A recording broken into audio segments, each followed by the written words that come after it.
Hello everyone, good evening. मैं शरद यादव एक बार फिर से आप सभी का स्वागत है आपके अपने यूट्यूब चैनल ग्लैंस एकेडमी पर। दोस्तों, इस क्लास में हम लोग डिस्कशन करेंगे आज की क्लास में वर्ल्ड ज्योग्राफी का हमारा जो नेक्स्ट चैप्टर होगा सूर्यातप और तापमान, यानी कि टेम्परेचर और इंसोलेशन, जो सूर्य से आने वाला प्रकाश होता है। और ये जो हम लोग शॉर्ट नोट्स रिवीजन कर रहे हैं, ये आपके घटना चक्र पूर्वालोकन जो सीरीज है 2023 की लेटेस्ट एडिशन, उसी बुक के आधार पर हम लोगों ने पूरे के शॉर्ट नोट्स बना दिए हैं, जिसमें आपके इसके प्रीवियस ईयर क्वेश्चन भी इंक्लूडेड है, प्लस उसके कॉन्सेप्ट, एक्सप्लेनेशन और लेटेस्ट इंफॉर्मेशन जो डाटा है वो भी चीजें अपडेट कर दी गई हैं। और ऐसा इनिशिएट पूरे YouTube पर केवल एक ही मात्र चैनल होगा जो हमारा ग्लैंस एकेडमी है, क्योंकि पूरे YouTube पर आपको इस तरीके के ग्लैंस घटना चक्र के शॉर्ट नोट्स किसी के पास नहीं प्रोवाइड होंगे, जो केवल हमारे प्लेटफॉर्म पे आपको मिलेंगे। और इसकी PDF भी आप लोग आसानी से बाई कर सकते हैं, जिसके लिए नीचे दिए गए व्हाट्सएप नंबर पे आप मैसेज करके वहां से पूरा पेमेंट सिस्टम को समझ के पेमेंट करके वहां से आप PDF को ले सकते हैं। क्योंकि इसी शॉर्ट नोट्स के द्वारा पूरे के पूरे RO एग्जाम से 55 से अधिक प्रश्न पूछे गए थे और बिल्कुल सेम लाइन टू लाइन पूछे गए थे, चाहे वो इंडियन ज्योग्राफी हो, इंडियन पॉलिटी हो, बायोलॉजी हो, या ancient history, medieval history, modern history, या फिर ज्योग्राफी, कोई भी टॉपिक हो, सारे के सारे इस शॉर्ट नोट से मैक्सिमम आपको कवर होने को मिले। और इस वजह से मैं ये कह सकता हूं कि ये यूपी पीसीएस 2024 के लिए भी बहुत ही हेल्पफुल रहेगी। और बाकी सब्जेक्ट की भी आप हमारी क्लास जरूर देख लीजिएगा। चैनल पे पहली बार हो तो फॉलो कर लेना, वीडियो के लिए लाइक कर देना, और साथ ही साथ डिस्क्रिप्शन बॉक्स में जो टेलीग्राम चैनल है उसे भी ज्वाइन कर लेना। तो चलिए शुरू करते हैं आज के अपने इस टॉपिक को। आज सुबह इसमें हम लोगों ने मॉडर्न हिस्ट्री को कंप्लीट कर लिया था और इसकी भी 2 लेक्चर आएंगे और उस 2 लेक्चर में हम इस पूरी चीज को कवर कर लेंगे। तो यहाँ पे आपको लिखा हुआ है सूर्यातप और तापमान। तो सूर्यातप का मतलब क्या होता है, जिसको हम लोग इंसोलेशन कहते हैं। क्या कहते हैं? इंसोलेशन।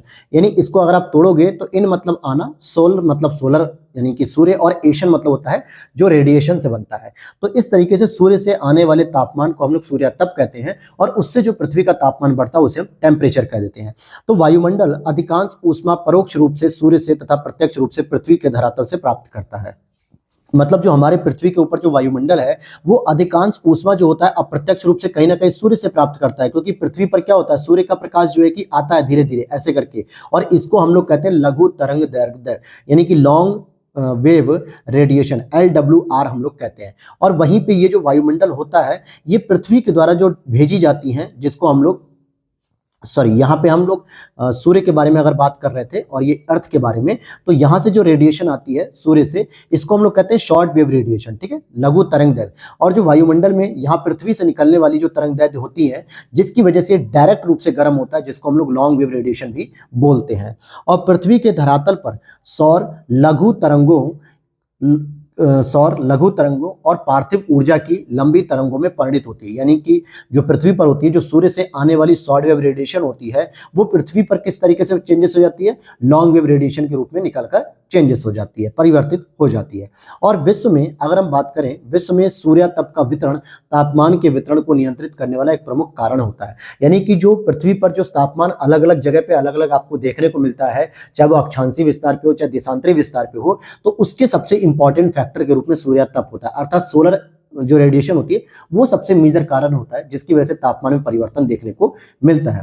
सूर्यातप के अवशोषण के कारण धरातल गर्म होता है, यानी कि जैसे जैसे सूर्य का तापमान पृथ्वी अवशोषित करती है तो धरातल गर्म होता है, और इससे धरातल के संपर्क में आने वाली जो वायु होती है वह भी गर्म हो जाती है, और इसलिए ऊंचाई बढ़ने के साथ साथ तापमान कम होता जाता है। यानी जितना भी आप पृथ्वी के नजदीक रहोगे उतना तापमान अधिक रहेगा, अर्थात कि वो वायु भी गर्म रहेगी। लेकिन जितना आप पृथ्वी से ऊपर उठते जाओगे, अर्थात सूर्य की तरफ बढ़ रहे हो या ऊपर के वायुमंडल में जा रहे हो, तो वहां पे तापमान कम होगा, और वहां पर जो है कि वायुमंडल में तापमान कम होता चला जाता है। तो ऊपरी वायुमंडल में वायु विरल हो जाती है और आर्द्रता का अभाव हो जाता है। जो ऊपरी वायुमंडल होता है, जैसे क्षोभ सीमा की ऊपरी सीमा होती है, वहां पे वायुमंडल क्या होता है, सघन नहीं होता, वायुमंडल जो है कि कॉन्ट्रास्ट हो जाता है, यानी विसरण हो जाता है, और वहां पे विरल हो जाता है, सघनता खत्म हो जाती है या न्यूनतम हो जाती है, और आर्द्रता भी वहां पे अभाव हो जाती है। वैसे ही अगर हम बात करें कि पृथ्वी का औसत एल्बिडो 30 से 35% तक होता है, जबकि सर्वाधिक एल्बिडो नव हिम से आच्छादित भूमि का होता है, लगभग 75 से 95%। अब जरा मैं आपको एल्बिडो की बात बता देता हूं। तो देखिए, एल्बिडो एक ऐसा तापमान होता है जो सूर्य के द्वारा पृथ्वी पर आता है, और पृथ्वी बिना यूज किए, बिना धरातल को गर्म किए उसे रिटर्न कर देती है। जैसे मान लीजिए ये आपका अर्थ हो गया और ये आपका सोलर रेडिएशन हो गई, और सूर्य के द्वारा जो भी किरणें आ रही हैं पृथ्वी पर, ठीक है, पृथ्वी ने इसका यूज नहीं किया, बल्कि बाहर वायुमंडल में वापस वापस छोड़ दिया, जिससे पृथ्वी का धरातल गर्म नहीं हुआ। और ये कितना होता है, यानी कि अगर 100 यूनिट हमने सूर्य से एनर्जी को लिया तो उसमें से हमने 35 यूनिट एनर्जी को क्या किया, रिटर्न कर दिया, जिस 35 यूनिट से हमारी पृथ्वी का धरातल गर्म नहीं हुआ। और ये सामान्यतः तब ज्यादा प्रभावी होता है, अर्थात एल्बिडो का मान ये सामान्यतः चिकनी सतहों पर होता है और लाइट कलर पे होता है। तो आप देखोगे जो हिमाच्छादित सतहें होती है वो बहुत चिकनी होती हैं और साथ ही साथ लाइट कलर होता है, यानी हल्का कलर होता है, जैसे सफेद कलर होता है। तो यहां से सूर्य का प्रकाश रिटर्न हो जाता है और इसकी वजह से हमारी पृथ्वी का तापमान बिल्कुल नहीं बढ़ता, अर्थात कह सकते हो कि एल्बिडो की वजह से हमारी पृथ्वी का तापमान में कोई प्रभाव नहीं पड़ता है। और किसी सतह की परावर्तन क्षमता को ही एल्बिडो कहते हैं। तो पृथ्वी पर जितनी भी सतह होती है उसके परावर्तन करने की क्षमता को हम एल्बिडो कहते हैं। जमी हुई बर्फ का एल्बिडो उच्च होता है, जिसका तात्पर्य है कि वह सौर विकिरण का अंतरिक्ष में परावर्तित करती है, जबकि हरित क्षेत्रों में जैसे वनों और मैदानों का एल्बिडो निम्न होता है, लोअर होता है, क्योंकि वो क्या करते हैं, सूर्य के प्रकाश को अवशोषित कर लेते हैं और अपना भोजन तैयार करने लगते हैं। और उसकी वजह से यहाँ पे कार्बन डाइऑक्साइड भी होती है, ग्लोबल वार्मिंग भी बढ़ती है। लेकिन जो जमी हुई बर्फ होती है, यानी कि हिमाच्छादित सतह होती है, वो सामान्यतः एल्बिडो के रूप में सूर्य किरण को वापस कर देती है। अब यहाँ पे हम देखते हैं कि सागर का आकार जितना बड़ा होता जाता है वार्षिक तापांतर उतना ही घटता जाता है। तापांतर का मतलब क्या होता है दोस्तों, वार्षिक तापांतर यानी दिन और रात में कितना अंतर है। मान लेते हैं कि अगर किसी सागर के किनारे आप बैठे और वहां पे दिन में तापमान आपको देखने को मिल रहा है 15 डिग्री सेल्सियस, और आप अगर उसी सागर के किनारे अगर रात में बैठे हुए नाइट टाइम में और वहां पर आप देखोगे कि तापमान कितना हुआ, केवल 13 डिग्री सेल्सियस। इट मीन्स कि 2 डिग्री सेल्सियस का ही केवल अंतर आया। तो ये अंतर जो है कि सबसे कम देखने को मिलता है आपको सागर वगैरह के किनारे। और उत्तरी गोलार्ध में स्थलीय भाग की, जबकि दक्षिणी गोलार्ध में जलीय भाग की अधिकता होती है। इसलिए आप देखोगे कि उत्तरी गोलार्ध में जो है कि तापमान ज्यादा परिवर्तित होता है सागर के आसपास, क्योंकि पानी और स्थलखंड दोनों ही आपस में एक दूसरे की अपोजिट होते हैं टेम्परेचर पे, जबकि दक्षिणी गोलार्ध में एक जैसा बना रहता है क्योंकि ज्यादातर वहां पे पानी होता है। अतः दक्षिणी गोलार्ध की तुलना में उत्तरी गोलार्ध में तापमान और वार्षिक परिसर अधिक होता है, यानी कि तापमान में परिवर्तन ज्यादा देखने को मिलता है हमें उत्तरी गोलार्ध में। तो ये कुछ बेसिक कॉन्सेप्ट वाली चीजें हैं जो आपको पता होनी चाहिए, क्योंकि जब यहां से प्रश्न पूछेगा तो फिर आप कंफ्यूज हो जाओगे। आते हैं आगे, देखते हैं। भूमध्य रेखा से उच्च अक्षांशों की ओर औसत तापक्रम कम होता चला जाता है। जैसे जैसे आप भूमध्य रेखा से ऊपर जाओगे वैसे वैसे उच्च अक्षांश यानी कि 70 डिग्री, 65, 70, 80, 50 या 90 डिग्री तक आपका तापमान कम होता चला जाता है। ऐसा क्यों? क्योंकि जो तापमान होता है, सूर्य की किरणें जो होती हैं वो 30 डिग्री नॉर्थ से लेकर 30 डिग्री साउथ, या दूसरी भाषा में कहें कि कर्क रेखा से लेकर मकर रेखा के बीच में ज्यादा पड़ता है और उसके ऊपर सूर्य की किरणें तिरछी पड़ती हैं, जिसकी वजह से सूर्य पूरी तरीके से 90 डिग्री के आसपास जो है कि तापमान नहीं हो पाता है। और परंतु अधिकतम जो सूर्यास्त प्राप्त करने वाली जो तापीय विषुवत रेखा होती है भूमध्य रेखा से न होकर 20 डिग्री उत्तरी अक्षांश पर स्थित होती है, अर्थात कि कर्क रेखा के आसपास रहती है। अतः कहा जा सकता है कि अधिकतम तापमान की मेखला विषुवत रेखा के सहारे नहीं पाई जाती, बल्कि वो थोड़ी सी ऊपर पाई जाती है।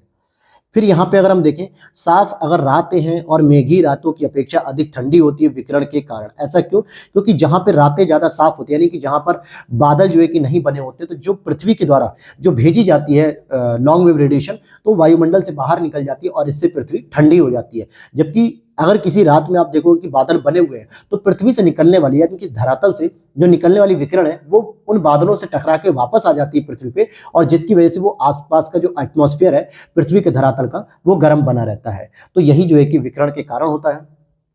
अब यहाँ पर अगला देखते हैं हम, एक नेक्स्ट चैप्टर है चक्रवात। तो चक्रवात को देख लेते हैं। टार्नेडो यद्यपि समस्त उष्ण और उपोष्ण कटिबंधों में आते हैं, जो कि टार्नेडो जो चक्रवात हैं जो कि उष्ण में भी आएंगे और उपोष्ण कटिबंध में भी आएंगे।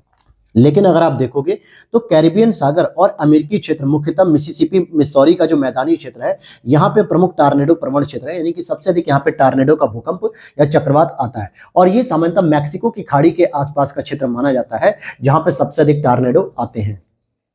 आगे देखते हैं, इसी में फुजीटा स्केल की बात करेंगे। तो फुजीटा स्केल का प्रयोग टार्नेडो की तीव्रता मापने के लिए किया जाता है, अर्थात चक्रवात को मापने के लिए फुजीटा स्केल का प्रयोग किया जाता है। और टाइफून की बात करेंगे तो टाइफून आपका उष्ण कटिबंधीय चक्रवात है और इनकी उत्पत्ति चीन सागर, यानी कि जो साउथ चाइना सी है, चीन सागर, उसके आसपास होती है टाइफून की, जो कि उष्ण कटिबंधीय चक्रवात।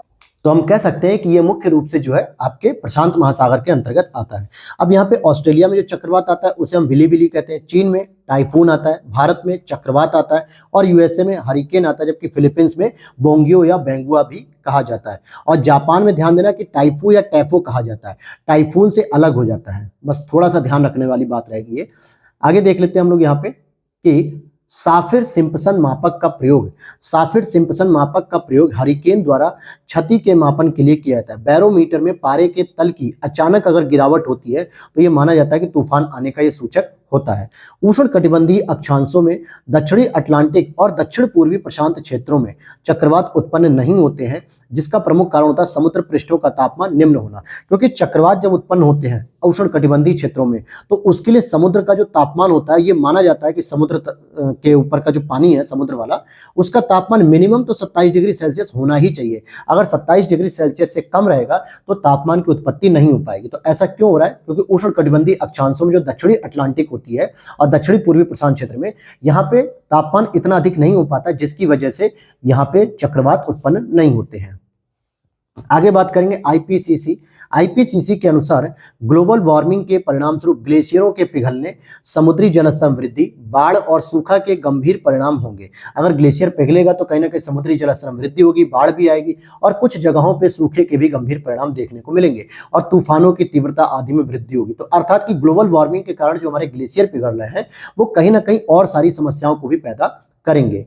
जेट प्रवाह सामान्यतः पश्चिम से पूर्व बहने वाली तीव्र हवा होती है जो दोनों गोलार्धों में बहती है और ये सामान्यतः एक तो उष्ण कटिबंधीय होती है और एक उपोष्ण कटिबंधीय होती है, जो आपको देखने को मिलेगी 30 डिग्री के आसपास और दूसरी देखने को मिलेगी 60 डिग्री के आसपास। और ये पृथ्वी के ऊपर क्षोभ मंडल में बहती है और जिनकी डायरेक्शन क्या होती है तो ये वेस्ट से ईस्ट की ओर होती है। और ये दो होती हैं, दो आपके उत्तरी गोलार्ध में दिख गई और दो आपको नॉर्थ साउथ गोलार्ध में देखने को मिल जाती हैं और दोनों की डायरेक्शन वेस्ट टू ईस्ट होती है और बहुत तेज चलती है।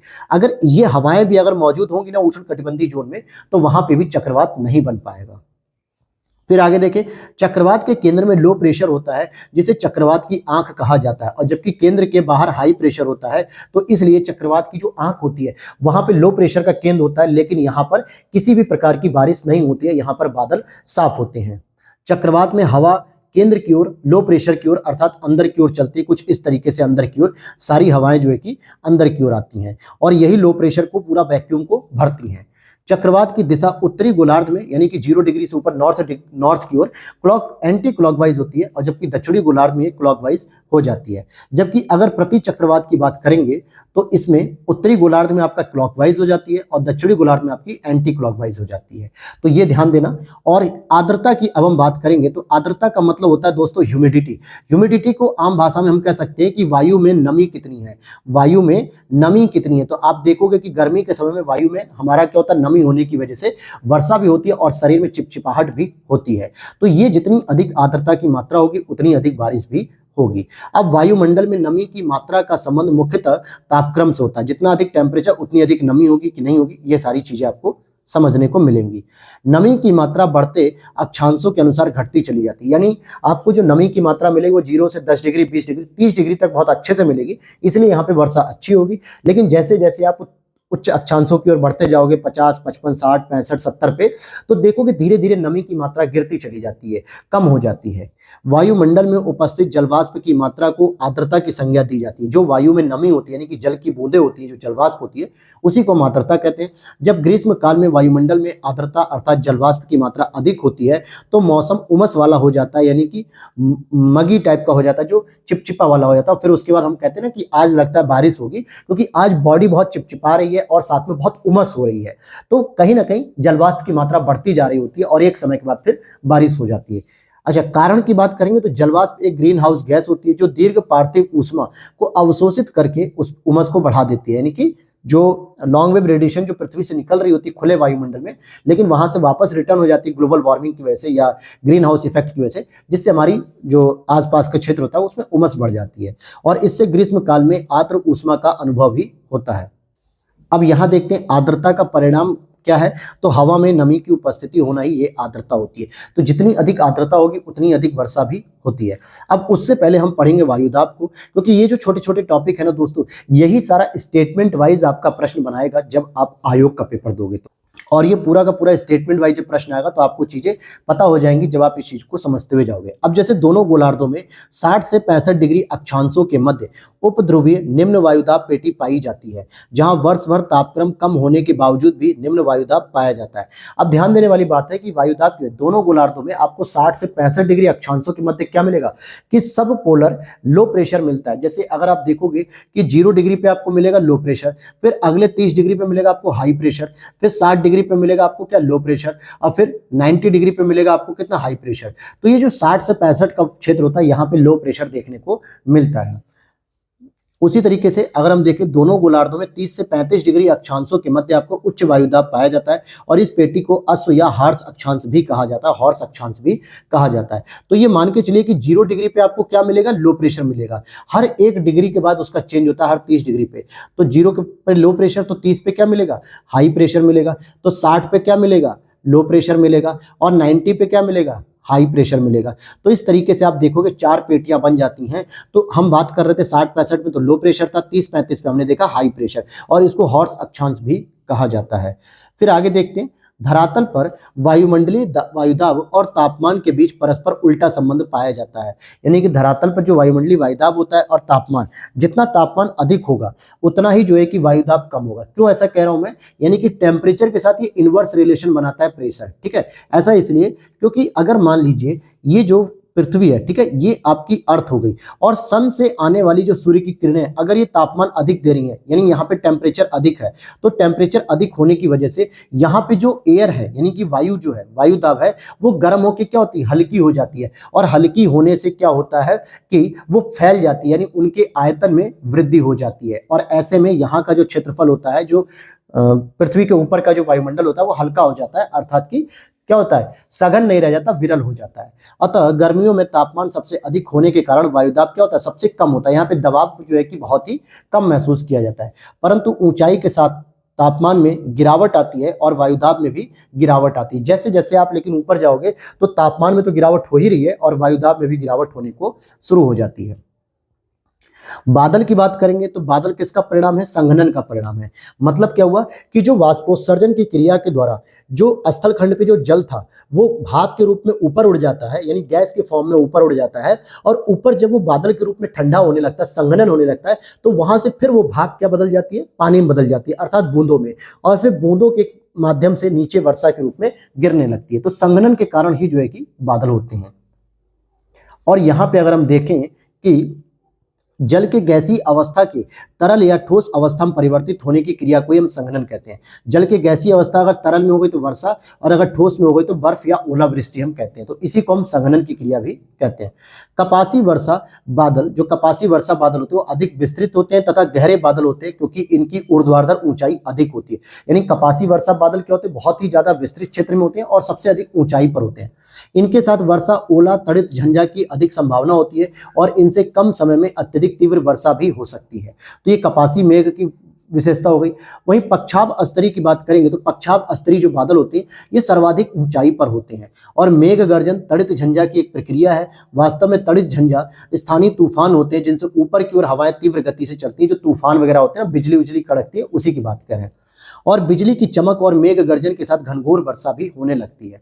कुछ वैज्ञानिक पक्षाभ मेघ विरलन तकनीक तथा समताप मंडल में सल्फेट वायु विलय अंतःक्षेपण के उपयोग का सुझाव देते हैं, जिससे भूमंडलीय तापन को कम किया जा सकता है। ओस के लिए क्या करते हैं, अगर जो हम देखते हैं कोहरे में ओस बनती है, यानी कि जो आपका जाड़े में, तो उसके लिए सबसे इंपॉर्टेंट दशा क्या होती है कि पहले तो आकाश स्वच्छ होना चाहिए, रात में कोई बादल नहीं होने चाहिए, और हवाएं बहुत शांत होनी चाहिए, और उच्च सापेक्ष आर्द्रता होनी चाहिए तथा ठंडी एवं लंबी रातें होनी चाहिए। जब लंबे समय तक जो है कि इसीलिए क्या होता है, जाड़े में ठंडी रातें होने के साथ साथ लंबी रातें होती है। सुबह 7 बजे तक भी सूर्य दिखते नहीं है, हमको सूर्य देवता नहीं दिखते हैं, क्योंकि हमें लगता है कोहरा है, और ऐसे में ओस जो है कि उस पर अपना प्रभाव बनाए रखती है। अब आगे देखते हैं हवाओं के बारे में। अब देखिए ये छोटे छोटे कॉन्सेप्ट हैं, अगर छोटे छोटे कॉन्सेप्ट अगर आप अच्छे से समझ लोगे तो ये सारी चीजें आपको याद हो जाएंगी और कॉन्सेप्चुअल क्लैरिटी आ जाएगी। अब जैसे उष्ण कटिबंधीय क्षेत्र में व्यापारिक पवनों की दिशा पूर्व से पश्चिम की ओर बहती है। ध्यान देना, उष्ण कटिबंधीय जो क्षेत्र होता है जो कि 0 से 30 डिग्री के बीच में होता है, अगर मैं इसकी बात करूं तो इसमें जो व्यापारिक पवनें होती हैं वो किधर से आ रही है, पूरब से पश्चिम। चाहे आप साउथ में देख लीजिए, ठीक है, ये देखिए ये नॉर्थ हो गया साउथ, तो नॉर्थ में भी क्या हो रहा है, इधर से तो हवा आ रही है, इधर ही से तो आ रही हैं, और इन्हीं को तो हम व्यापारिक पवन कहते हैं, जो 30 डिग्री से 0 डिग्री की ओर आती हैं। तो ये वाला एरिया होता है नॉर्थ वाला हिस्सा, और इधर वाला हिस्सा होता है वेस्ट वाला, अर्थात कि पूरब से पश्चिम हवाओं की दिशा होती है इसमें व्यापारिक पवनों की उष्ण कटिबंधीय जोन में। और इस कारण गर्म स्थलीय पवन जब स्थल खंड के पूर्वी भाग को पार कर स्थल खंड के पश्चिमी तट पर अवस्थित सागर तक पहुंचती है तो उन महासागरों का टेम्परेचर बढ़ जाता है। यानी अगर 0 डिग्री से हवाएं जो इधर की ओर आ रही हैं 0 डिग्री की ओर, तो ये जो पूरब से पश्चिम की ओर आ रही हैं, तो पश्चिम दिशा में जो समुद्र पाए जाते हैं यानी उनके तट, तो ये सामान्यतः क्या होंगे, हीट हो जाएंगे, क्योंकि गर्म हो जाएंगे, क्योंकि व्यापारिक पवनें क्या होती है, गर्म पवनें होती हैं। आगे देखते हैं, अगर इसी को शीतोष्ण क्षेत्र में अगर हम देखें, तो शीतोष्ण क्षेत्र में जो पछुआ पवन होती है जो कि पश्चिम से पूरब की ओर बढ़ती है, और जिससे महासागरों के पूर्वी खंड अधिक उष्ण हो जाते हैं। यानी कौन से खंड अधिक उष्ण हो जाते हैं, पश्चिमी पूर्वी क्षेत्र हो जाते हैं। फिर आगे, उत्तरी गोलार्ध में पवन प्रतिरूप दक्षिणावर्त तथा उत्तरी गोलार्ध में पवन प्रतिरूप वामावर्त होता है, सॉरी दक्षिणी। तो यानी नॉर्थ जो गोलार्ध होता है उसमें जो पवन का जो डायरेक्शन होता है वो दक्षिणावर्त होता है, और अगर हम बात करें दक्षिणी गोलार्ध में तो यहाँ पे जो पवन का प्रतिरूप होता है वो वामावर्त होता है, एंटी क्लॉकवाइज। और ये जो डायरेक्शन होती है उत्तरी और दक्षिणी गोलार्ध में पवनों के प्रतिरूपों की दिशा, ये निर्धारण करता है कोरेलिस बल। और कोरेलिस बल का अगर हम मान की बात करें तो 0 डिग्री पर भी वो क्या होता है, 0 होता है, मतलब 0 डिग्री पे 0 होता है, और 90 डिग्री पे सर्वोच्च पाया जाता है कोरेलिस बल। तो यहाँ पर आप देखोगे कि इसमें जो है कि सबसे इंपॉर्टेंट रोल होता है कोरेलिस बल का। और उत्तरी गोलार्ध की तुलना में अगर हम दक्षिणी गोलार्ध में देखें तो पश्चिमी पवन अधिक सशक्त तथा स्थायी होती है। क्यों कह रहा हूँ ऐसा, क्योंकि उत्तरी गोलार्ध में जो हवाएं होती है वो स्थल खंड से प्रभावित होती है, जबकि दक्षिणी गोलार्ध में आप देखोगे तो 40 डिग्री, 50 डिग्री, 60 डिग्री, 70 डिग्री, इन सभी क्षेत्रों में कोई स्थल खंड नहीं होता है। इसलिए यहाँ पे जो हवाएं होती है वो एक सशक्त माध्यम से चलती हैं। इसको ये भी कहा जाता है कि गरजती 40 और चीखती 60 और एक तरीके से 50 ऐसे करके टर्म्स भी यूज की जाती हैं। तो कहने का मतलब है कि इतनी तेज चलती है कि इसके लिए एक तुलना कर दी गई है मुहावरे के रूप में, क्योंकि उत्तरी गोलार्ध की तुलना में दक्षिणी गोलार्ध में भूखंड कम होते हैं, इसलिए ये ज्यादा प्रभावी होती है।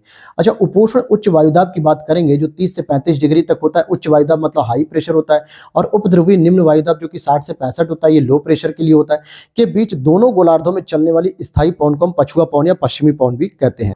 पछुआ पवन का मतलब हो गया जो पश्चिम दिशा से उठ रही है। अब जैसे मान लो ये आपका 0 डिग्री हो गया, ये आपका 30 डिग्री हो गया, ये आपका 60 डिग्री हो गया, तो 30 डिग्री से आने वाली 0 डिग्री की ओर हवाएं जो होती है वो पूरब से आ रही है, इसलिए उसे पूर्वी हवा कहते हैं।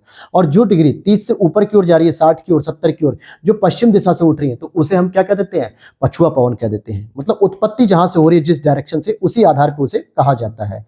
फिर आगे देखते हैं, दक्षिणी गोलार्ध में 40 डिग्री पर गरजता 40 और 50 डिग्री पर प्रचंड 50 और 60 डिग्री पर चीखता 60 ऐसी हवाओं को कहा जाता है, क्योंकि बहुत ही तीव्र गति से चलती हैं। कोरेलिस बल का मान है वो ध्रुवों पर सर्वाधिक होता है, 0 डिग्री पर यह अनुपस्थित होता है। गरजती 40, प्रचंड 50 और चीखता 60 क्या है, तो दक्षिणी गोलार्ध में पश्चिमी पवनें हैं। कौन सी पवनें, पश्चिमी पवनें। फिर आगे देखते हैं, तूफानी 40 क्या है, ये बड़ी शक्ति और स्थिरता वाली जो है कि बहुत तेज चलने वाली 40 डिग्री के पास पछुआ पवनें हैं।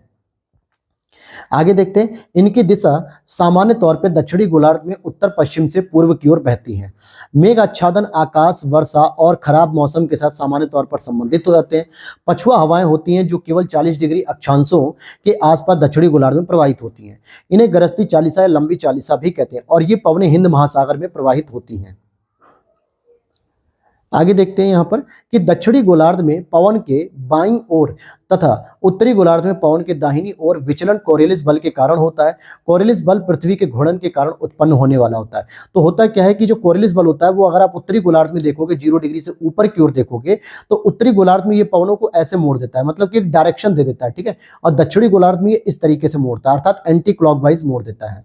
और पवनों का मौसमी उत्क्रमण किसका प्रतिरूप होता है, प्रारूपी लक्षण होता है, तो ये मानसूनी जलवायु का। अब यहाँ पे हम कुछ स्थानीय पवन पढ़ेंगे, लेकिन चिनुक हवा की बात कर लें तो ये होता है बर्फ खाने वाला, और ये गर्म हवा होती है जो सर्दियों के मौसम में चलती है, यूएसए में रॉकी के आसपास चलती है। अब यहाँ पे कुछ स्थानीय पवनों को पढ़ेंगे जो मिलान करने के लिए आपका आता है। अब जैसे इसको प्रश्न पूछा जाता है स्थानीय पवन में, फॉन की बात करेंगे तो स्विट्जरलैंड के पास आल्प्स पर्वत में चलती है। सिमुम की बात करेंगे तो कुर्दिस्तान यानी अरब रेगिस्तान में चलती है। सेंटा आना की बात करेंगे तो यूएसए में कैलिफोर्निया पे। जोंडा की बात करेंगे तो अर्जेंटीना साउथ अमेरिका में। बोरा की बात करें तो इटली में एड्रियाटिक सागर के पास। मिस्ट्रल की बात करेंगे राइन घाटी जर्मनी के पास। खमसिन की बात करेंगे तो मिस्र में। और सिराको जो है कि सहारा मरुस्थल, और सिराको कोई हम लोग डॉक्टर हवा भी कहते हैं, ठीक है, डॉक्टर हवा भी कहा जाता है क्योंकि काफी अच्छी मानी जाती है। इसी में आगे चलते हैं हम लोग नार्वेस्टर की बात करेंगे। जो नार्वेस्टर भारत में चलने वाली जो मानसून पूर्व तड़ित झंझा होती है, यानी कि मानसून से आने वाली पहले की जो हवाएं होती हैं तड़ित झंझा, जिन्हें हम काल बैसाखी भी कहते हैं, जो सामान्यतः पश्चिम बंगाल की तरफ दिखती हैं। ब्लिजार्ड एक हिम झंझावात युक्त ध्रुवीय हवाएं होती हैं और इनका प्रवाह क्षेत्र दक्षिणी ध्रुव क्षेत्र, साइबेरिया, कनाडा, यूएसए में चलती है ब्लिजार्ड। रुधिर वर्षा जो होती है वो इटली में होती है, यानी कि ब्लड रेन इसको कहा जाता है।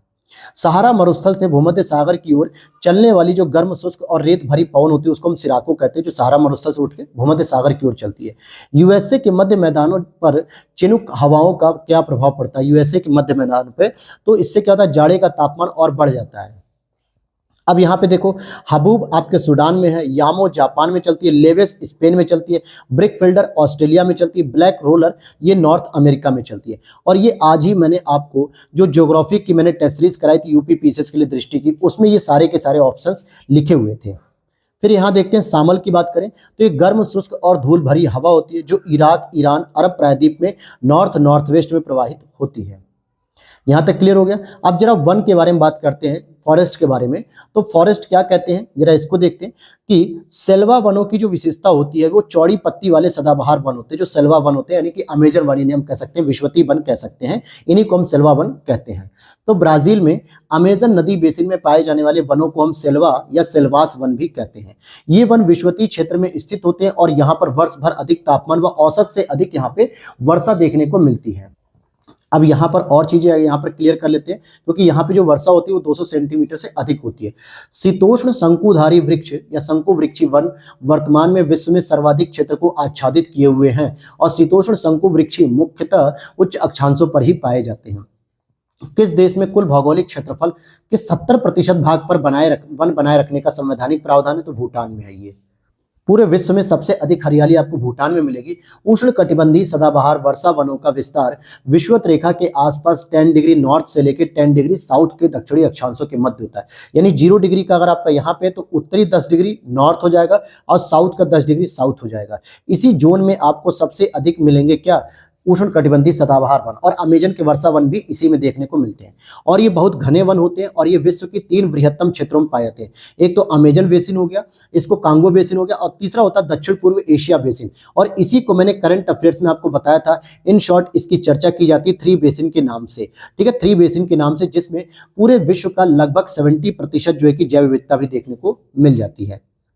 फिर आगे देखते हैं, शीतोष्ण कोणधारी वन बायोम को ही टैगा वन बायोम भी कहा जाता है। अमेजन बेसिन के अंतर्गत ब्राजील के वर्षा वन विश्व में सबसे बड़े एवं घने वन होते हैं, जो दक्षिण अमेरिका के कुल क्षेत्र के लगभग 40% को आवृत करते हैं। वर्ल्ड बैंक के वर्ष 2020 के आंकड़ों के अनुसार वन आच्छादित जो भाग है, अगर हम उसकी बात करें तो जापान में 68% है, इंडोनेशिया 49, भारत में 24 और चीन में 23%। तो आप देखोगे कि एशियाई देशों में सबसे अधिक यहाँ पर देखने को मिल रहा है जापान में, लेकिन इससे भी ज्यादा मिलता है आपको भूटान में, लगभग 70% के आसपास। फिर आगे देखें, शंकुधारी वृक्ष या शंकुधारी वन मुख्यतः शीतोष्ण कटिबंधीय क्षेत्रों में पाए जाते हैं, जो ठंडे प्रदेशों के क्षेत्र होते हैं वहीं पे ये शंकुधारी वृक्ष या शंकुधारी वन पाए जाते हैं। आइवरी कोस्ट में सघन उष्णार्ध वनों का विस्तार मिलता है। आइवरी कोस्ट गिनी की खाड़ी तट पर अवस्थित है। कहाँ पर अवस्थित है? गिनी की खाड़ी तट पर। यदि उष्णकटिबंधीय वर्षा वन काट दिया जाए तो यह उष्णकटिबंधीय पर्णपाती वन की तुलना में शीघ्र पुनर्नियोजित नहीं हो पाता है। इसका प्रमुख कारण वर्षा वन की मृदा में पोषक तत्वों का अभाव है। ठीक है, ऐसा क्यों? क्योंकि मृदा में यहाँ पे पोषक तत्वों का अभाव है। अब यहाँ पे देवदार वृक्ष की बात करेंगे तो कनाडा से सम्मिलित हो गया, डगलस फर की बात करेंगे मैक्सिको से, और महोगनी की बात करेंगे तो होंडुरास से, और सागौन की बात करेंगे तो म्यांमार से हो गया। मानसूनी वन, हालांकि भारत में सागौन जो है कि सबसे अधिक कहाँ पे पाया जाता है? एमपी में पाया जाता है। मानसूनी वन की बात करेंगे तो यहाँ पे सागौन और साखू इसकी प्रमुख लकड़ियों के रूप में होते हैं। विश्वतरेखी वन में महोगनी और रोजवुड आते हैं। भूमध्य सागरीय वन में आपका आलू बुखारा, प्लम और जैतून यानी कि खट्टे और रसदार फल आते हैं। कोणधारी वनों की बात करेंगे तो चीड़ और फल आते हैं यहाँ पे। ठीक है, इस तरीके के वृक्ष पाए जाएंगे। फूड एग्रीकल्चर ऑर्गेनाइजेशन 2020 के अनुसार 50,871 मीट्रिक टन उत्पादन के साथ यूएसए विश्व के शीर्षस्थ लुगदी यानी कि वुड पल्प उत्पादक के रूप में जाना जाता है। और फूड एग्रीकल्चर ऑर्गेनाइजेशन की year book of forest product 2020 के अनुसार भारत विश्व का शीर्षस्थ ईंधन काष्ठ उत्पादक देश है, जबकि चीन दूसरे और ब्राजील तीसरे स्तर पे आता है। फिर यहाँ पे इसी प्रकार से अगर हम आगे देखें कि डेलबर्जिया जाति किससे संबंधित है, तो ये शीशम से संबंधित है। और मरुस्थलीय वनस्पति की बात करें तो उच्च ताप तथा शुष्क मौसम को सहन करने की क्षमता जिसमें होती है, ऐसी ही मरुस्थलीय वनस्पति होती है। क्योंकि राजस्थान में टेम्परेचर बहुत अधिक होता है और मौसम बहुत शुष्क होता है, फिर भी इन्हें ये सहन करती है। और ऐसी वनस्पतियों को हम मरुद्भिद यानी कि जीरोफाइट वनस्पति कहते हैं। यहाँ उगने वाले पौधे गर्म होते हैं, शुष्क जलवायु के साथ समायोजन करने के कई उपाय करते हैं। मरुस्थलीय वनस्पतियों की जड़ें लंबी होती हैं ताकि अधिक गहराई तक प्रविष्ट होकर नमी प्राप्त कर सकें, और तने की छाल मोटी हो जाती है, जो कि पत्तियां जो है कांटे के रूप में परिवर्तित हो जाती हैं। यहाँ पे और वनस्पतियों की बात करेंगे और उनके क्षेत्र, तो माकची नाम की जो वनस्पति प्रकार होती है भूमध्य सागर के तटीय क्षेत्रों में होती है। फिम्बस आपको दक्षिण अफ्रीका में मिलेगी, चैपरेल आपको कैलिफोर्निया, मेटेरोल आपको चिली में मिलेगी। तो यही आपके फैक्चुअल प्रश्न पूछे जाएंगे।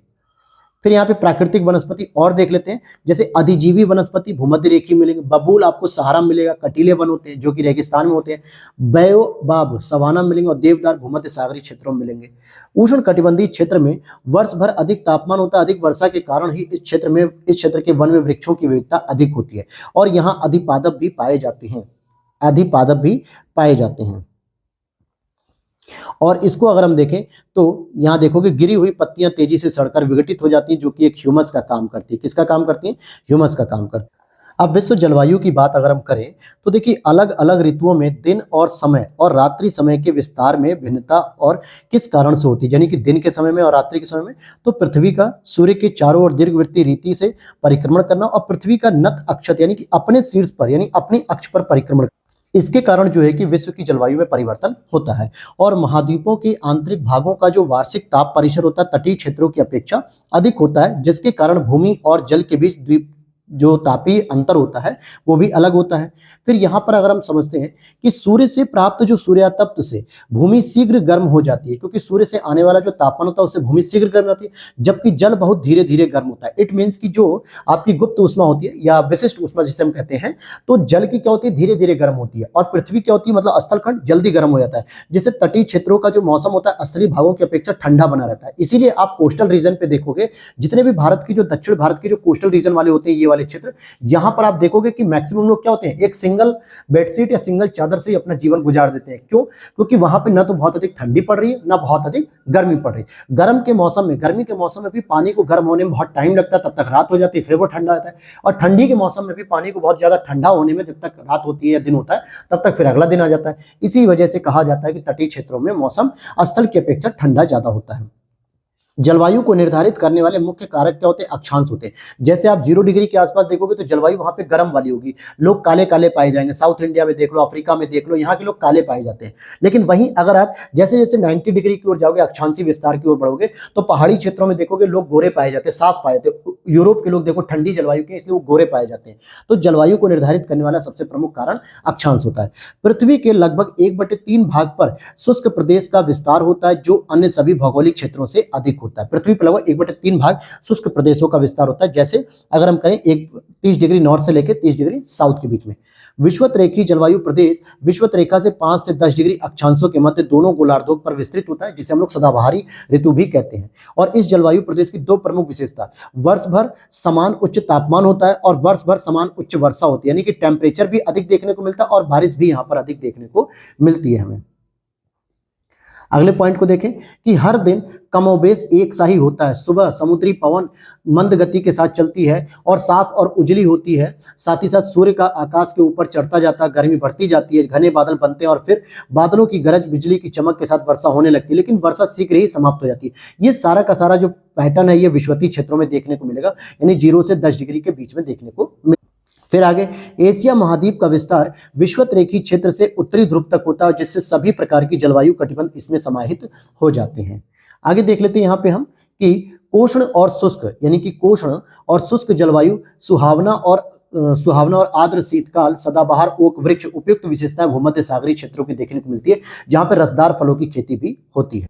आगे देख लेते हैं यहाँ पे, अगर हम पूछा जा रहा है कि उष्ण कटिबंधीय सवाना प्रदेश की जलवायु की प्रमुख विशेषताएं क्या है, तो भाई यहाँ पे उष्ण कटिबंधीय वर्ड लग गया। इट मींस कि 0 से 30 के बीच में, तो शुष्क मौसम रहेगा, आर्द्र ऋतुएं रहेंगी, वर्ष भर उच्च तापमान भी रहेगा तथा अधिक सूर्यताप भी प्राप्त होगा। वार्षिक वर्षा जो होगी वो 500 से 2000 मिलीमीटर। इट मींस कि ये कितनी हो जाएगी? 50 से 200 सेंटीमीटर, ठीक है, इसके बीच में जो है कि वर्षा का तापमान रहेगा। विषुवत-रेखीय प्रदेश का पर्यावरण कैसा होता है? तो पौधों के अनुकूल होता है, पर मनुष्यों के अनुकूल नहीं होता है, क्योंकि पौधों के लिए तो अधिक तापमान और अधिक वर्षा चाहिए होती है, लेकिन वो मनुष्यों के लिए ज्यादा जरूरी नहीं होती है। इसलिए विषुवत-रेखीय जो तापमान है पर्यावरण पौधों के अनुकूल ज्यादा होता है। विषुवत-रेखीय प्रदेश में औसत वार्षिक तापांतर बहुत कम होता है, यानी कि तापमान में कमी बहुत कम देखने को मिलती है। आप 0 डिग्री पे देखो ना कि अगर दिन का तापमान मान लो 45 डिग्री सेल्सियस है तो रात में पहुंच जाएगा 40 डिग्री सेल्सियस, बस इससे ज्यादा नहीं घटेगा। लेकिन हमारे दिल्ली वाले क्षेत्रों में देख लो, यूपी वाले क्षेत्रों में देख लो, यानी जो 0 डिग्री से बहुत दूर है, लगभग 30 के आसपास, 27 डिग्री के आसपास है अक्षांश पे, तो यहाँ पे दिन में अगर आपको टेम्परेचर देखने को मिल रहा है 45 डिग्री सेल्सियस, तो रात में अचानक से आपको देखने को मिलेगा 35 डिग्री सेल्सियस, यानी 10 डिग्री का अंतर देखने को मिल जाता है। फिर यहाँ पे अगर हम देखें कि जलवायु चरम है, वर्षा कम है और लोग चलवासी पशुचारक हुआ करते थे, यह किसका सबसे अच्छा वर्णन है? तो मध्य एशियाई स्टेपी क्षेत्र की बात की जा रही है। आगे देखते हैं यहाँ पे बहुत कम तापमान वाले क्षेत्रों में, जैसे टुंड्रा प्रदेशों, पर्वतों, अल्पाइन वनों में उगने वाले पौधों को हम लोग क्या कहते हैं? हेकिस्टोर्थम कहते हैं, जो कि बहुत कम तापमान वाले क्षेत्रों में यानी ठंडे क्षेत्रों में उगते हैं। वनस्पति जलवायु का सही सूचक है, ये किसने कहा था? कोपेनहेगन ने कहा था। मध्य चिली, केपटाउन जो दक्षिण अफ्रीका में है, तथा एडिलेड जो कि ऑस्ट्रेलिया में है, भूमध्य सागरीय जलवायु पाई जाती है यहाँ पे। जबकि पंपास की बात करेंगे क्षेत्र, तो ये शीतोष्ण जलवायु पाई जाती है, CWB का क्षेत्र ये पाया जाता है। अब हम बात करेंगे अगले चैप्टर की ओर, और जिसका नाम होगा हमारा मृदा। तो मृदा को जरा कवर करते हैं कि मिट्टियों में जल धारण की क्षमता का घटता हुआ क्रम क्या है। तो सबसे अधिक जो जल धारण यानी जल को रोकने की क्षमता होती है वो होती है मृत्तिका यानी क्ले में, फिर गाद में, फिर बालू में। बालू में सबसे कम पानी रुक पाता है, ठीक है। कोशिका क्रिया या केशिका क्रिया चिकनी मिट्टी यानी कि क्ले सॉइल में सर्वाधिक प्रभावशाली होती है, जबकि बलुई मिट्टी में न्यूनतम होती है।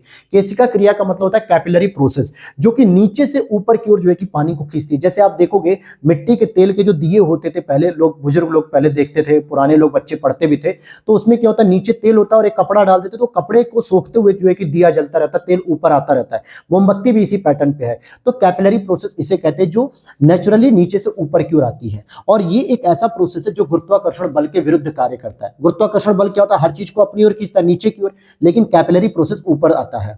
मृदा संरक्षण का वह प्रक्रम जिससे मृदा को नुकसान होने से सुरक्षित किया जा सकता है,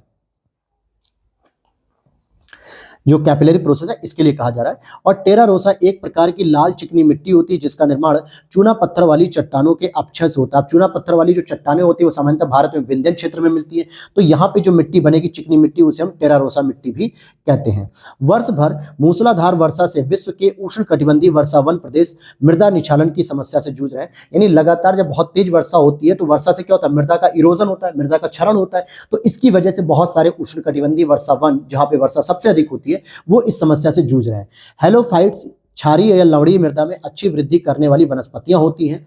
जंतुओं के यूरिया उत्सर्जन और साथ ही जीवों की बात करें, जीवों एवं वनस्पतियों की मृत्यु के बाद अपघटकों द्वारा इनका अपघटन किया जाता है और इस प्रकार पेड़ पौधों और इनसे पोषण प्राप्त करते हैं। इस तरह नाइट्रोजन चक्र की प्रक्रिया चलती रहती है तथा मृदा में नाइट्रोजन की मात्रा की पूर्ति होती रहती है।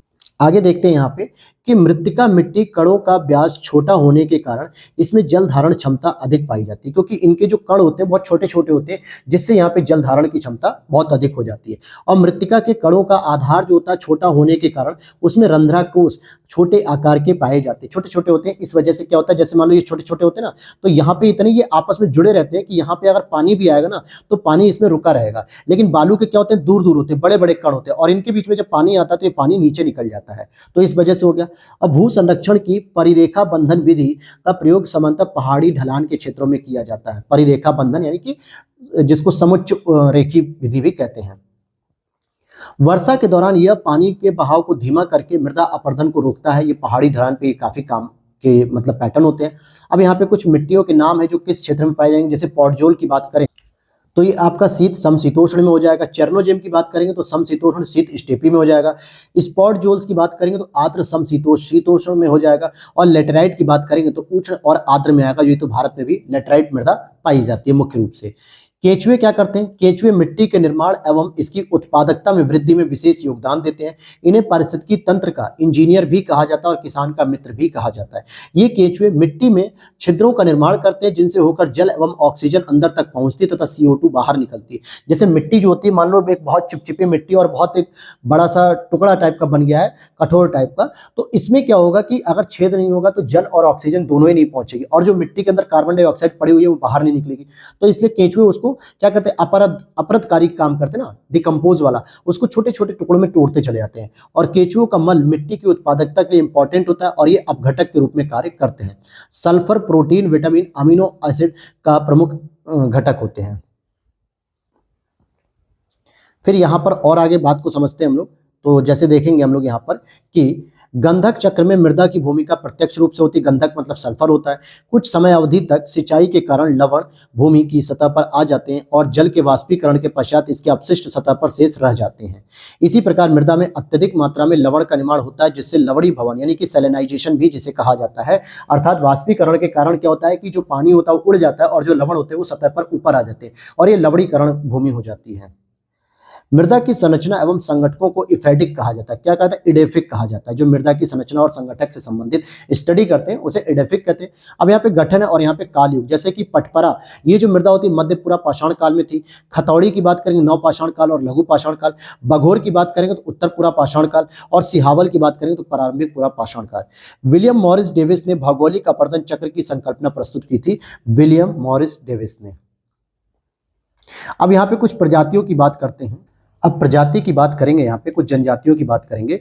तो जैसे खाना बदोश जो जनजाति के लोग होते हैं वो सर्वाधिक किस क्षेत्र में पाए जाते हैं? तो शुष्क क्षेत्र में। ये ऐसा इसलिए होता है क्योंकि जहाँ पे बारिश नहीं होती वहाँ पे उत्पादन क्षमता नहीं होती है, तो इसलिए लोग जो है कि ये खाना बदोश का जीवन जीते हैं। कभी आज यहाँ रहेंगे, 2 साल बाद कहीं और रहेंगे, 1 साल बाद कहीं और रहेंगे, यानी इनका जो है कि चलवासी जीवन होता है, एक जगह स्थिर नहीं होते हैं। अफ्रीका, मध्य एशिया, दक्षिण अमेरिका के शुष्क क्षेत्रों में ये जनजातियां प्रमुखता से पाई जाती है क्योंकि ये ऐसे क्षेत्र होते हैं जहाँ पे वर्षा का मान बहुत कम देखने को मिलता है और वर्षा नहीं होने की वजह से ये लोग क्या होते हैं, और साथ ही साथ देश भी बहुत विकसित नहीं होते, बहुत पिछड़े हुए देश होते, तो इस वजह से ये ऋतु प्रवास करते रहते हैं, खाना बदोशी जीवन। और ऋतु प्रवास शब्द जो है कि किसके लिए है? तो मानव व उनके पशुओं का मौसमी स्थानांतरण घाटी से पर्वत की ओर और पर्वत से घाटी की ओर होता है, तो इसी को हम ऋतु प्रवास कहते हैं, यानी कि मौसम के आधार पर होता है ये, तो इसी को हम ऋतु प्रवास कहते हैं। फिर मानव प्रजातियों में सबसे नवीनतम क्रो मैग्नन मानव को समझा जाता है, यानी कि जो सबसे नवीनतम माना तो क्रो मैग्नन मानव प्रजाति होती है और इसका अस्तित्व वर्तमान आधुनिक मानव होमो सैपियंस से ठीक पहले का था। पृथ्वी पर प्रथम पक्षी आर्क्योपेटेरिक्स का प्रादुर्भाव 15 करोड़ वर्ष पूर्व माना जाता है। अफ्रीका महाद्वीप को मानव जाति का जन्मस्थल माना जाता है कि सबसे पहले जो मानव जाति का जन्मस्थल हुआ वो अफ्रीका महाद्वीप में होता है। किस प्रजाति के सदस्यों की संख्या सर्वाधिक होती है? तो काकेशियाई प्रजाति की होती है। यहाँ पे निर्जाति समूह और देश की बात करेंगे तो यहूदी कहाँ पर मिलेंगे? इजराइल में। टेडा कहाँ मिलेंगे? लीबिया में। बेजा कहाँ होंगे? मिस्र में। और लुर कहाँ होंगे? ईरान में। तो ये दोनों जरा इंपॉर्टेंट है, याद कर लेना, बेजा और लुर। फिर उसके बाद जिप्सी की बात करेंगे। जिप्सी लोगों का मूल स्थान भारत था, ठीक है। ये डोम जनजाति यानी निम्न जनजाति से उत्पन्न माने जाते हैं। पिग्मी जनजाति की बात कर ले तो ये कॉन्गो बेसिन अफ्रीका से संबंधित है और ये शिकारी जनजाति होती है जो शिकार करके जीवन यापन करते हैं और ये निवास इनका पेड़ों पर और झोपड़ियों से बने होते हैं जिन्हें मोंगुलस भी कहा जाता है और ये विषुवतीय रेखीय वन में पाए जाते हैं, पिग्मी जनजाति। और एस्किमो की बात करेंगे तो ये आपको आर्कटिक जो रेखा होती है 66.5 डिग्री आसपास कनाडा वगैरह में वहां देखने को मिलेंगे। तो ध्रुवीय क्षेत्र के चारों ओर निवास करने वाली जाति को, जो कि अलास्का, कनाडा, ग्रीनलैंड और उत्तरी रूस में निवास करते हैं, इसे हम एस्किमो जनजाति भी कहते हैं। इसी तरीके से भारत की कुछ इंपॉर्टेंट जनजातियां जैसे उरांव जनजाति भारत के आदिवासी जनजाति होती है। लैप्स की बात करेंगे तो ये यूरोपीय टुंड्रा में पाई जाती है। गोंड की बात करेंगे भारत में निवास करने वाली जनजाति होती है। पिग्मी जनजाति मध्य अफ्रीकी क्षेत्र में होती है और बुदू की बात करेंगे पश्चिमी अफ्रीकी क्षेत्र में होती है। बुशमैन कालाहारी मरुस्थल में होती है। मसाई केन्या में होती है और बद्दू सऊदी अरब में होती है। तो ये वाला पॉइंट जरा याद रख लेना, इसमें बद्दू, मसाई, बुशमैन ये 3 इंपॉर्टेंट है, मिलान करने के लिए आती है। फिर इसमें आप खिरगिज को याद रखना, मध्य एशिया में होती है। बुशमैन कालाहारी, एनू भी इंपॉर्टेंट है, जापान, और बर्बर ये मोरक्को में होती है। इनुइट की बात करेंगे तो ये कनाडा में, वेद्दा की बात कर लेंगे श्रीलंका हो गया और सेमांग की बात करेंगे मलेशिया। ये निग्रेटो प्रजाति के अंतर्गत आते हैं सेमांग वाले। तो ये कुछ प्रमुख जनजाति हैं जिनको मिलान करने के लिए सीधे प्रश्न में आपको देखने को मिल सकता है। फिर ध्रुवीय क्षेत्रों के साधन की बात करेंगे, क्रियाकलाप की बात करेंगे, तो कपास जो होते हैं ये शिकार हेतु संकरीय नाव का प्रयोग करते हैं। इनुइट की बात करेंगे, बर्फ का मकान बनाते हैं जिसको इग्लू कहते हैं। यूनियॉक जो है परिवहन हेतु नाव प्रयोग करते हैं। और स्लेज कुत्तों द्वारा खींची जाने वाली गाड़ी होती है। इनुइट एस्किमो प्रजाति का ही स्थानीय नाम है और इनके द्वारा बनाए गए घर को जो है कि हम लोग इग्लू कहते हैं, ठीक है, जो आपने बर्फ के घर बने हुए देखे होंगे। जूलू की बात कर ले तो जूलू दक्षिण अफ्रीका में निवास करने वाली जनजाति होती है। मध्य पूर्व यूरोपीय एवं पश्चिमी मध्य एशिया में अल्पाइन वृक्ष पाए जाते हैं। स्कैंडिनेविया में नॉर्डिक और दक्षिण पूर्व एशिया में निग्रिटो, ये सभी जनजातियों के प्रकार होते हैं। अब इसे जरा याद रख लेना अच्छे से, क्योंकि खिरगिज मध्य एशिया, रेड इंडियंस उत्तरी अमेरिका, एस्किमो ग्रीनलैंड में, माओरी न्यूजीलैंड, इंपॉर्टेंट है माओरी वाला, मायाज ग्वाटेमाला की बात हो गई। और ऐसे जनजातियों की बात करें तो फुलानी की बात करेंगे अगर हम, तो फुलानी कहाँ पे होंगे, फलाने नहीं, फुलानी। फुलानी पश्चिमी अफ्रीका में। बंतु, बंतु इंपॉर्टेंट है दोस्तों, पूर्वी मध्य और दक्षिण अफ्रीका। नुबा सूडान में। सामी जनजाति जिसको लेप्स जनजाति भी कहते हैं, प्रमुख रूप से नॉर्वे, स्वीडन, फिनलैंड और रूस के कोला प्रायद्वीप में पाई जाती हैं। उत्तरी अमेरिका के मूल निवासी मंगोलाइड प्रजाति के होते हैं। जो उत्तरी अमेरिका के होते हैं मूल निवासी, ये मंगोलाइड प्रजाति के होते हैं। और स्थान और प्रजाति जनजाति की बात करेंगे तो रूस की बात करेंगे तो रूस में कोरियाक जनजाति है। बोर्नियो की बात करेंगे तो पुनान जनजाति होती है। और अरब मरुस्थल की बात करेंगे तो यहाँ पे रुवाला जनजाति देखने को मिलती है। की स्टोन प्रजातियों की बात करेंगे तो यह एक अग्रणी प्रजाति होती है जो सामुदायिक जीवन और उनके जीने का तरीका जो है कि बयां करती हैं। अब यहाँ पे कुछ भाषाओं की बात करेंगे तो भाषाओं में आपको 2-3 पॉइंट बस देखने को मिलेंगे। जैसे सर्वाधिक व्यक्तियों द्वारा बोली जाने वाली जो भाषा है वो अंग्रेजी होती है, लगभग 1.5 बिलियन लोगों के द्वारा बोली जाती है। और तमिल सिंगापुर की आधिकारिक भाषा हो गई। यहाँ पे सिंगापुर की आधिकारिक भाषा तमिल। पाकिस्तान में बांग्लादेश की तुलना में अधिक नस्ली और जातीय विविधता है। पाकिस्तान की आधिकारिक भाषा उर्दू है, जबकि अधिकांश लोग यहाँ पर पंजाबी भाषा का भी प्रयोग करते हैं। फिर यहाँ पे भाषा और देश की बात करेंगे, जैसे डेनिश भाषा डेनमार्क की हो गई, डच भाषा नीदरलैंड की हो गई, मंदारिन चीन की हो गई और बहासा जो है इंडोनेशिया की हो गई। तो ये प्रमुख भाषाएं हो गई। बस इतनी चीजें आपको जाननी थी। और अब हम लोग अगली क्लास में पढ़ेंगे कृषि और पशुपालन। जो हमारा अगला लेक्चर होगा वो कंप्लीट होगा, क्योंकि अब इसके बाद इसमें कुछ ज्यादा चीजें नहीं बचेंगी। लगभग 10-12 पेजों का और कंटेंट रह गया, तो इसको हम लोग पूरा कवर कर लेंगे। और इसी के साथ आपकी वर्ल्ड ज्योग्राफी की क्लास भी खत्म हो जाएगी कल के दिन। और आज ऑलरेडी मैंने मॉडर्न हिस्ट्री की क्लास कंप्लीट कर दी। अब हमारे पास केवल 4 सब्जेक्ट रह गए हैं जिसको हम लोग कवर करेंगे। एंशिएंट हिस्ट्री हो गया, मेडिवल हिस्ट्री हो गया, फिजिक्स हो गया, केमिस्ट्री हो गया। बाकी सभी शॉर्ट नोट्स हमने कवर कर दिए। तो वीडियो अच्छी लगी हो तो लाइक कर देना दोस्तों, और साथ ही साथ चैनल पे पहली बार हो तो चैनल को कर लीजिएगा फॉलो। और इसकी पीडीएफ के लिए आप वीडियो के नीचे दिए गए व्हाट्सएप नंबर को जरूर आप देख सकते हैं, जहां पर आप मैसेज करके सारी पेमेंट सिस्टम और सारी पीडीएफ की जानकारी ले सकते हैं। तो मिलते हैं नेक्स्ट वीडियो में। Thanks for watching.